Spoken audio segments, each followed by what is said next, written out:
Friends, welcome back to channel. അപ്പോൾ നമ്മൾക്ക് ഇന്നത്തെ ഒരു വീഡിയോയിലേക്ക് കിടക്കാം. ഇന്നത്തെ വീഡിയോ എന്ന് പറയുന്നത് നമ്മുടെ ബീഫാണ് കേട്ടോ. ബീഫിൻ്റെ ലിവർ വരട്ടിയതാണ്. അപ്പോൾ നമുക്ക് നല്ല ടേസ്റ്റി ആയിട്ട് ബീഫിൻ്റെ ലിവർ എങ്ങനെ വരട്ടിയെടുക്കാമെന്ന് നോക്കാം. അപ്പോൾ അതിനായിട്ട് നമുക്ക് ലിവർ കിട്ടിയിട്ടുണ്ട്. അപ്പോൾ അത് ജസ്റ്റ് ഒന്ന് മുറിച്ചെടുക്കുന്നുണ്ട് കേട്ടോ. അപ്പോൾ ചെറുതാക്കി മുറിച്ചെടുക്കാം.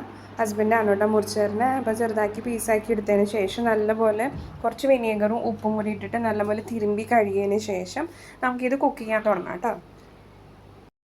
അങ്ങനെ ഇത് നമ്മുടെ ബീഫിൻ്റെ ലിവറൊക്കെ അരിഞ്ഞ് കഴിഞ്ഞിട്ടുണ്ട് കേട്ടോ.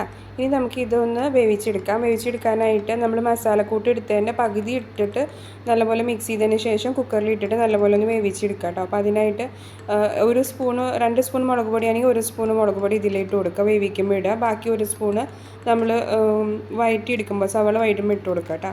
അപ്പോൾ പകുതി മസാല, ഗരം മസാല, ഉപ്പ്, മുളക്, മഞ്ഞൾ, അതുപോലെ തന്നെ മട്ടൻ മസാല, കുരുമുളക് പൊടി എല്ലാം കൂടി ഇട്ടിട്ട് ലിവർ വേവിക്കാൻ വെച്ചിട്ടുണ്ട്. അതിൻ്റെ ബാക്കി നമുക്കിനി ഉള്ളിയിലേക്ക് ഇടാണ്ട് കേട്ടോ. അപ്പോൾ അതിനായിട്ട് ഉള്ളി സോഫ്റ്റായി വന്നിട്ടുണ്ട്. 1 പച്ചമുളക് ഇട്ട് കൊടുത്തിട്ടുണ്ട്. വേണമെന്നുണ്ടെങ്കിൽ 2-3 പച്ചമുളക് ഇട്ട് കൊടുക്കാം കേട്ടോ. ഇനി ബാക്കിയുള്ള 1 സ്പൂൺ മല്ലിപ്പൊടി, അതുപോലെ തന്നെ ഒരു കുഞ്ഞ് സ്പൂണ് കുരുമുളക് പൊടി, പിന്നെ നമുക്ക് ഗരം മസാല ഇട്ട് കൊടുക്കണം. ഗരം മസാലയും കൂടി ഇട്ടിട്ട് ബാക്കി ഒന്ന് വഴറ്റിയെടുക്കുക കേട്ടോ. അതിന് ശേഷം നമുക്ക് കുറച്ച് മുളക് പൊടി ഇട്ട് കൊടുക്കണം. നല്ല എരിവുള്ള മുളകാണ്. നമ്മൾ ഓൾറെഡി ലിവർ വേവിക്കുമ്പോൾ കുറച്ച് മുളക് ഇട്ടിട്ടുണ്ട്. അതിൻ്റെ ബാക്കി ഇട്ട് കുറച്ച് മഞ്ഞൾ കൂടി ഇട്ട് കൊടുക്കണേ. ഇനി നമുക്കിതൊന്ന് മിക്സ് ചെയ്തെടുക്കണം കേട്ടോ. ലോ സിമ്മിലിടുക, പൊടികളിടുമ്പോൾ അല്ലെങ്കിൽ കരിഞ്ഞു പോകും.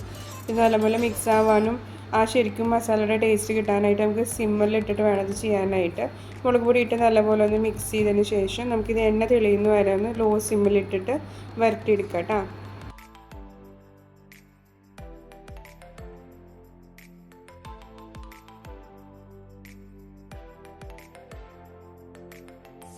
ഇപ്പോൾ എണ്ണയൊക്കെ തെളിഞ്ഞ് വരുന്നിട്ടുണ്ട്. ഇനി നമുക്ക് ഊറ്റി വെച്ച ബീഫിൻ്റെ ലിവർ ഇട്ട് കൊടുക്കാം കേട്ടോ. എന്നിട്ട് ഇതിൽ നമുക്ക് നല്ലപോലെ ഒന്ന് കോട്ട് ചെയ്തതിന് ശേഷം കുറച്ചും കൂടി എണ്ണ ഒഴിച്ച് കൊടുത്തിട്ട് വരട്ടിയെടുക്കാം കേട്ടോ. ബീഫിൻ്റെ ലിവർ വേവിച്ചതിൻ്റെ കുറച്ച് വെള്ളം ബാക്കിയുള്ളത് ഇത്തിരീശ് ഒഴിച്ച് കൊടുത്ത് നല്ലപോലെ ഒന്ന് മിക്സ് ചെയ്തിട്ട് മസാല കയ്യിൽ പിടിക്കുന്ന വരെ ഇളക്കി കൊടുത്ത് ലോ സിമ്മിൽ നിന്ന് മീഡിയം സിമ്മിലേക്ക് ആക്കണം കേട്ടോ. ഈ സമയത്ത് അതിൽ നമുക്കിത് ലാസ്റ്റ് കുറച്ച് മല്ലിയിലയും കൂടി ഇട്ട് കൊടുത്തിട്ടുണ്ടെങ്കിൽ നമ്മുടെ ബീഫ് ലിവർ വരട്ടിയത് റെഡി.